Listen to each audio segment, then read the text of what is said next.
Bonjour à tous, si vous rejoignez cette petite vidéo, c'est pour vous expliquer en quelques minutes comment utiliser la plateforme Social Shaker, paramétrer correctement son compte en vue de programmer votre première campagne.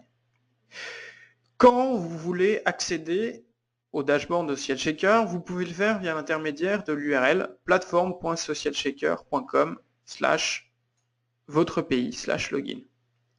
Dans votre cas, et dans la majorité des cas, vous allez devoir le faire en français, donc vous allez pouvoir charger le login en français. Si jamais vous ne possédez pas de compte, vous pouvez vous inscrire. Dans ce cas-là, vous allez basculer sur la page « Je register ».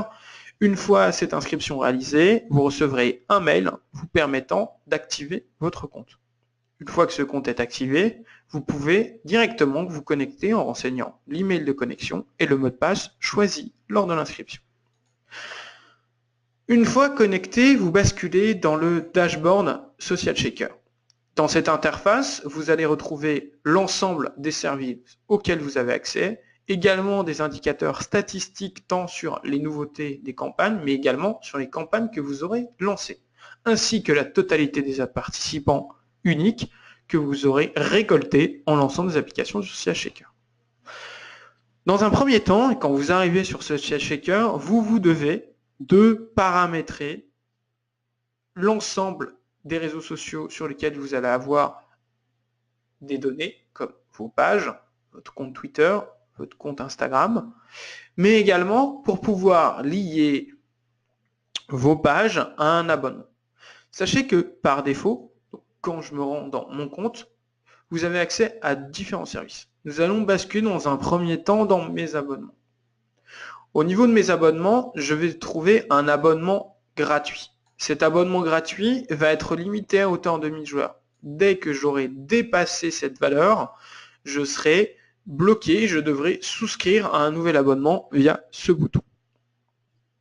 Quand vous allez créer un abonnement, pour la première fois, dans mon cas, je dispose d'un abonnement expert x2, donc ça me permet de lier mon abonnement à 2 pages de mon choix. Pour ce faire, je vais pouvoir sélectionner une page de mon choix et l'enregistrer pour qu'il soit affecté à cet abonnement. Cependant, actuellement, cet abonnement, si je suis inscrit pour la première fois, ne dispose pas de page. Donc je dois me rendre dans mes réseaux sociaux pour synchroniser mon compte Facebook qui est admin de toutes les pages que je souhaite administrer et sur lesquelles je souhaite installer des campagnes. Même si je n'ai pas pour vocation de vouloir installer des opérations sur ma page, cette page Facebook me sert de métrique de référence, c'est-à-dire qu'elle me permet d'attribuer un abonnement. Une fois que j'aurai synchronisé ce compte, je vais pouvoir sélectionner ma page et enregistrer. Une fois que j'ai effectué cette modification, je vais pouvoir me rendre dans le dashboard et accéder de nouveau à l'interface. Ensuite, une fois dans le dashboard, je vais me rendre sur campagne. Dans campagne, je vais retrouver la liste de toutes les campagnes que j'aurai créées, mais aussi les campagnes qui seront terminées, ou alors les campagnes qui seront en préconfiguration. Je m'explique. Quand une campagne est en ligne, c'est que l'utilisateur a la possibilité d'accéder à mon opération. Si la campagne est hors ligne, je peux, moi, prévisualiser tout le rendu de mon application via le mode preview, mais les utilisateurs ne pourront pas accéder à mon opération. Si ma campagne est hors ligne et que les dates de début et les dates de fin sont antérieures à la date actuelle, c'est que ma campagne est terminée. Souvent, j'ai un nombre de participations bien défini sur cette campagne et je peux simplement soit consulter la configuration, soit récupérer ces données, ou alors dupliquer la configuration d'une campagne terminée pour la relancer dans le futur. L'avantage de cette notion de duplication est de pouvoir, quand vous avez passé un temps important à paramétrer une campagne, de pouvoir la récupérer et la relancer. Ensuite, je vais avoir un type. Chaque application dispose d'un type pour différencier deux choses, les campagnes qu'on dit dites de jeu et les campagnes de personnalisation. Les campagnes de jeu ont une notion de durée, de début et de fin. les campagnes dites de personnalisation n'ont pas de notion de durée car elles sont mises en place pour délivrer une information à un utilisateur. Le nombre de campagnes en ligne est plafonné à un nombre défini. Par exemple, quand vous allez souscrire à un abonnement expert, par défaut, vous ne pourrez jamais lancer plus de 3 campagnes en ligne, donc donner accès à 3 campagnes à vos utilisateurs. Cependant, vous pouvez avoir autant d'applications que vous souhaitez en préconfiguration, à partir du moment où vous disposez d'un abonnement. Pour préconfigurer une application, vous devez forcément disposer d'un abonnement, qu'il soit gratuit ou payant. Donc, si vous venez pour la première fois, que vous n'avez pas créé de nouvelle campagne, vous devez cliquer sur le bouton « Nouvelle campagne ». Ensuite, vous allez accéder à l'ensemble des campagnes que propose Social Shaker. Un abonnement vous permettra de lancer jusqu'à 3 de ces campagnes à destination de vos fans. Mais vous pouvez, pendant le laps de temps où vous avez souscrit à votre abonnement, tester l'intégralité des campagnes. On ne limite pas le nombre de campagnes à préconfigurer, on limite simplement le nombre de campagnes que vous allez pouvoir lancer et mettre à disposition de vos joueurs. Cependant, si par exemple vous lancez un jeu sur une période d'1 semaine, rien ne vous empêchera de désactiver un jeu pour en activer un autre. Par conséquent, vous êtes dans une certaine façon non limité dans le nombre de campagnes que vous êtes en mesure de lancer à partir du moment où vous le gérez de manière asynchrone et vous contrôlez la durée de chaque opération. Je vais donc sélectionner une campagne, la campagne la plus simple, le sweepstake, dans lequel je vais accéder à son back-office, sur lequel je vais retrouver un certain nombre d'informations, notamment la documentation, pour télécharger un guide d'installation et également un PSD qui me permettra à mes créas de pouvoir réaliser le design et l'habillage de mon application et aussi de comprendre son comportement d'un point de vue front et également de pouvoir prévisualiser ma campagne sur le web et sur mobile. Je vais également avoir 2 modes, le mode standard, le mode avancé, qui me permettra soit de paramétrer un nombre minimum d'applications ou alors un nombre maximum, c'est-à-dire de pouvoir personnaliser l'intégralité des onglets de mon opération. Donc je vais rester en mode avancé pour vous présenter l'ensemble des features que présente le produit. Je vais d'abord me rendre dans configuration. Ici, je vais personnaliser le fond de campagne. Alors, avant d'attaquer la personnalisation, je vais vous donner un aperçu d'une application du point de vue d'un utilisateur. Pour ce faire, je vais prendre une application toute simple, le Secret World, réalisé pour la période d'été. Donc, ici, je bascule dans l'onglet installation, j'y reviendrai plus en détail. Quand un utilisateur utilise l'application pour la première fois, il débarquera sur la Home.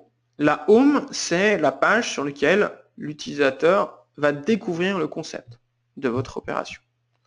Il va pouvoir y ajouter le logo de son entreprise. Vous allez pouvoir y ajouter, le logo de votre entreprise et également les visuels pour l'illustrer. Ici, nous sommes sur une campagne sur le voyage, le tourisme, dans lequel vous serez amené à découvrir la destination mystère. L'utilisateur va donc valider sa participation. On va pouvoir activer une option qui s'appelle la Softgate pour incentiver l'utilisateur à aimer votre page. Si vous ne voulez pas l'activer, elle est optionnelle. L'utilisateur arrivera donc directement sur la page de formulaire. Vous pourrez ensuite soit remplir le formulaire de manière classique en saisissant nom, prénom, email et autres champs que vous aurez activés directement depuis le back-office de l'application. Accepter le règlement car c'est une étape obligatoire, mais également, si vous êtes plus feignant, pouvoir utiliser des boutons comme des connecteurs Facebook ou Google+, pour pré-remplir vos informations. Une fois que ces informations seront pré-remplies, vous basculez dans l'étape de mécanique. Ce qu'on appelle mécanique, c'est l'endroit où on va piloter l'ensemble des mécaniques de chaque application. Ici, on va paramétrer un mot mystère, dans une autre application, on pourra paramétrer des questions, et ainsi de suite. Ici, je suis sur une application qui va limiter le nombre de tentatives et sur lesquelles je dois deviner la destination. Ici, étant la Thaïlande, je renseigne la Thaïlande. Si je me trompe, le nombre de tentatives s'incrémentera et si je dépasse la valeur de 3, je ne pourrai plus participer. Je valide. Malheureusement, ce n'est pas correct. Et donc, si je valide plusieurs fois, je vais arriver sur la page perdue. Une fois que j'ai perdu, j'arrive sur ce qu'on appelle la page de résultats. Cette page de résultats est soit paramétrée pour la page perdue ou alors paramétrée pour un rendu de la page gagnée. Vous pourrez donc altérer l'affichage et les textes en fonction de si l'utilisateur a perdu ou gagné. Vous pourrez également paramétrer un bouton personnalisable qui vous permettra de rediriger l'utilisateur sur un site tiers de votre choix. Par exemple, voilà, vous avez découvert nos offres de voyage. Si vous voulez en découvrir d'autres, voici la page des destinations en Asie. L'idée est de toujours garder un lien qui est en lien avec votre opération. Ici, on parle des destinations en Asie. Proposons et gardons l'utilisateur sur des offres de destinations en Asie. L'idée, c'est de toujours garder une cohérence entre votre opération et les textes affiliés à celle-ci. Donc, une fois que j'ai paramétré ma campagne, je vais vous expliquer le découpage. Donc ici, ma campagne, on va paramétrer le fond de campagne. Le fond de campagne, c'est ce fameux fond que vous allez retrouver derrière. Une fois que j'ai personnalisé mon fond de campagne, je vais pouvoir renseigner le nom de la campagne, la description. Je vais pouvoir aussi décider si ce fond de campagne-là, en l'enregistrant, je souhaite le rendre visible uniquement sur PC et si je redimensionne mon image, ici j'ai une image en PNG avec le visuel du logo, et si j'active l'option ici dans le back-office, ce visuel-là, donc qui est un PNG transparent en 810 par 700, ne sera plus visible. Donc ici, il n'est pas encore pris en compte parce que je n'ai pas rechargé l'application, donc il reste présent. Si j'active cette option, cette image-là ne sera pas visible sous mobile et on gardera uniquement le visuel de fond.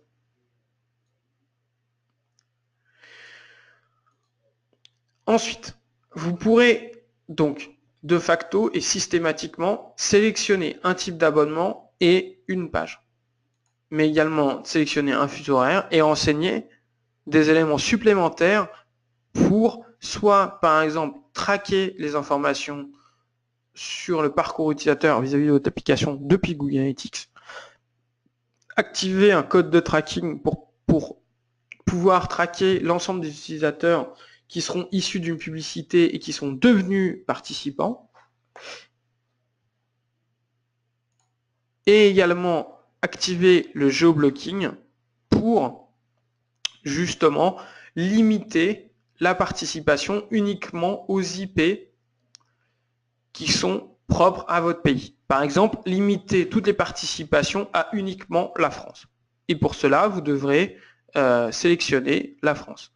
Le GeoIP, on passe par un système externe qui permet en fait pour nous de détecter toutes les IP et de bloquer les IP qui ne sont pas résidentes en France. Voilà, donc c'est un vrai système de géoblocking que vous pouvez activer sur toutes les campagnes. Ensuite, vous avez le choix du multilinguisme. Si vous activez une langue, vous allez pouvoir paramétrer ces langues-là en plus dans l'application. Donc, créer un design et des textes pour le français et également pour l'anglais. Donc, c'est totalement libre. Même si c'est plus long, vous avez la liberté totale pour personnaliser votre opération et l'adapter pour chaque langue. Et enfin, vous avez la possibilité de viraliser votre jeu, et ça c'est valable uniquement pour les offres experts, en activant le mode parrainage. Donc, ici je vous ai montré une application déjà pré-remplie, je vais basculer sur une opération que j'ai créée pour vous montrer plus en détail la manière de faire. Par défaut, vous ne pourrez pas accéder au champ démarrer, terminer, etc. Pour démarrer, vous devrez d'abord utiliser la configuration. cette configuration, vous avez ce visuel de fond de campagne. Si vous ne voulez pas que les visuels que je vous ai montrés en 810 par 700, donc on va uploader après, ne soient pas cachés sur mobile, vous désactivez l'option. Vous allez renseigner le nom de votre campagne, la description. Et le plus important pour pouvoir passer à l'étape suivante, sélectionner une page et s'assurer que cette page soit bien sélectionnée en grisé. S'il n'est pas sélectionné en grisé, l'application ne deviendra pas accessible. Vous pourrez paramétrer ensuite une date de début, une date de fin. Attention, quand vous sélectionnez cette date de début, date de fin et que vous privilégiez en live cette application, vous aurez par défaut le message « campagne non disponible » parce que la date sélectionnée en date de début est supérieure à la date actuelle. Je ne vais pas activer le multilinguisme pour le moment. Simplement, je vais vous montrer comment parcourir et personnaliser l'application. Donc, vous avez dans un premier temps la possibilité d'accéder à ce qu'on appelle la campagne non démarrée. La campagne non démarrée, c'est le visuel et le texte qui va s'afficher au moment où l'utilisateur accédera à la campagne et que le jeu n'aura pas démarré. Donc ici, vous allez pouvoir définir une couleur de fond, ajouter un visuel en 810 par 700 comprenant soit le logo de votre entreprise, soit un visuel beaucoup plus travaillé pour illustrer le concept de votre jeu. Attention, ce visuel est tronqué sur mobile, il est tronqué à gauche et à droite parce qu'on va afficher une image d'un format carré sur un format rectangulaire. Donc attention de bien harmoniser vos éléments pour ne pas obstruer la lisibilité sur mobile. Ensuite, vous pourrez éditer le texte, comprenant le titre et également le titre, la valeur de description. Alors, je vous parlais du mobile, vous allez me dire, mais comment je vais faire pour bien gérer cette notion de chevauchement de texte et de lisibilité sur mobile? Vous avez pour chaque étape la possibilité de prévisualiser votre campagne. Donc pour ce faire, vous allez sur Preview Web par défaut et vous allez pouvoir modifier l'affichage et le rendu. Ici, on se comporte avec les éléments que vous aurez paramétrés. Donc, vous êtes dans le cas type d'une application qui sera active sur votre page ou sous format mini-site.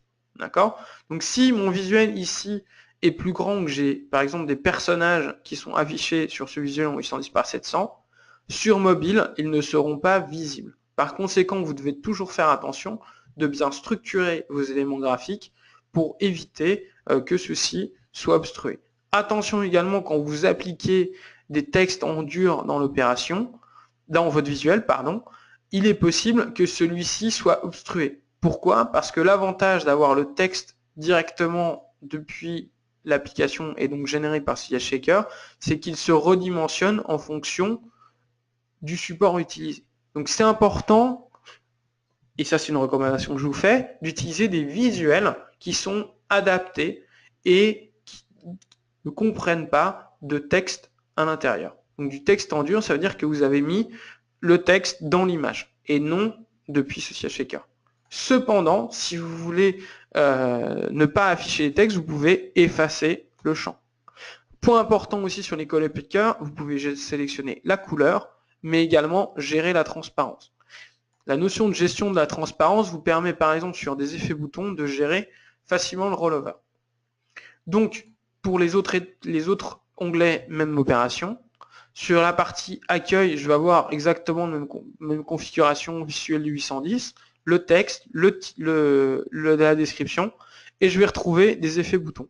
Pour les effets boutons, si vous ne voulez pas vous embêter, vous définissez une couleur par défaut, vous appliquez ici en couleur pleine, et si vous voulez créer un rollover tout simple, vous mettez la même couleur et vous appliquez de l'opacité. Pour les bordures, ce n'est pas la peine, vous les mettez en transparence pour ne pas les afficher. Gardez le texte en blanc, vous pouvez également abaisser l'opacité pour qu'au survol de votre opération, celle-ci soit correcte. Vous avez également ensuite le bandeau de formulaire, donc le footer que vous retrouvez en bas, sur lequel vous pouvez désactiver ou activer tous les liens que vous souhaitez. Ici, nous désactivons tous les éléments pour n'en garder que deux, les mentions légales et le règlement, ce qui est le plus important. Une fois que vous avez débuté l'opération, vous avez toujours un onglet qui valide comme quoi les éléments que vous aurez paramétrés sont bien enregistrés, et vous pouvez, comme pour chaque étape, prévisualiser le rendu. Comme je vous le montrais, le bouton avec simplement de l'opacité, vous créez un rollover tout simple qui vous permet de s'adapter très rapidement et de garder exactement la même règle de fonctionnement pour l'ensemble des autres images. Autre petite astuce, quand vous réaliserez la créa de vos boutons, vous pouvez copier-coller les valeurs renseignées ici et les appliquer de manière récurrente en copier-coller pour toutes vos autres couleurs, notamment les couleurs boutons. Vous pouvez ensuite basculer dans chaque étape. Ici, de ce que je vous parlais, c'est la fameuse étape de softgate avec le bouton like. Vous pouvez la paramétrer ou pas, c'est à votre choix. Ça permet à l'utilisateur de liker votre page s'il ne l'a pas fait. Attention, si l'utilisateur est déjà fan de votre page, ça peut entraîner un délike. À l'issue de la modification et de l'évolution de la loi de Facebook sur la loi, les règles de Facebook par rapport à la fangate, il n'est plus possible aujourd'hui de forcer au like. Donc, on peut juste utiliser cette étape comme quelque chose qui suggère de suivre la page pour des raisons bien définies. À vous ensuite de définir ces raisons. Donc, le but, c'est de donner des informations nécessaires à l'utilisateur pour que ça l'incite à aimer votre page par la suite. Si vous n'en voulez pas, vous pouvez la garder désactivée. L'étape de formulaire, ici, vous permet toujours de personnaliser les éléments, mais aussi d'activer les champs que vous souhaitez. Si les champs génériques démographiques ne correspondent pas à ce que vous voulez, vous avez la possibilité d'ajouter des champs personnalisés, comme des cases à cocher, des listes déroulantes, des labels texte vides ou des champs dates. C'est libre à vous, ces champs personnalisés permettent de collecter des informations supplémentaires. Par exemple, les destinations envisagées pour 2016, le budget moyen que vous allez allouer à Noël, etc. L'ensemble de ces données, vous allez pouvoir les retrouver par utilisateur. Et si vous voulez absolument ces données et que vous obligez l'utilisateur à le faire, vous avez simplement à caser la case obligatoire. Attention, cette case obligatoire ne fonctionne que pour les champs date liste. On ne l'a pas mis volontairement sur les cases à cocher pour éviter l'opt-in forcé et éviter d'être contraire aux règles de la CNIL. Ensuite, on bascule dans l'onglet mécanique, dans lequel vous allez retrouver un certain nombre de choses, notamment l'onglet tirage au sort, l'onglet limitation, qui vous permet soit de limiter les participations par jour, soit sur toute la totalité de la campagne, voire de limiter votre opération à un nombre restreint de participations. Une fois que vous êtes dans l'onglet mécanique, vous avez aussi la possibilité de customiser les partages en fonction de Facebook, de Twitter et de Google+. Ici, vous avez également la possibilité d'uploader une image d'illustration dans laquelle on vous recommande le format approprié. Une fois que vous avez terminé l'onglet mécanique, vous basculez dans l'onglet remerciements, qui est la page de résultats affichés à l'utilisateur au moment où il va finaliser son parcours sur l'application, la possibilité d'ajouter un bouton personnalisé dans lequel je vais pouvoir modifier également les couleurs et rediriger sur une URL de mon choix. Ensuite, vous pouvez, comme d'habitude, prévisualiser cette étape et retourner à l'étape précédente. Si vous avez finalisé votre application et que vous en êtes content, il ne vous reste plus qu'à rajouter l'onglet de règlement. Donc ici, vous allez personnaliser un certain nombre de champs qui vous permettront par la suite de basculer dans un mode WYSIWYG et d'éditer un template par défaut que nous vous fournirons. Si vous disposez déjà de votre propre règlement, vous pouvez l'héberger sur votre site web et ajouter l'URL directement dans l'application. Enfin, et quand votre campagne est terminée, vous pouvez l'activer, la communiquer sur Facebook, d'abord donc l'installer, ensuite communiquer cette URL pour gérer la compatibilité mobile, communiquer en microsite pour pouvoir afficher cette application en microsite, comme je vous l'ai montré sur l'application précédente sur Secret World, et également l'intégrer sur votre site internet en utilisant le code iframe.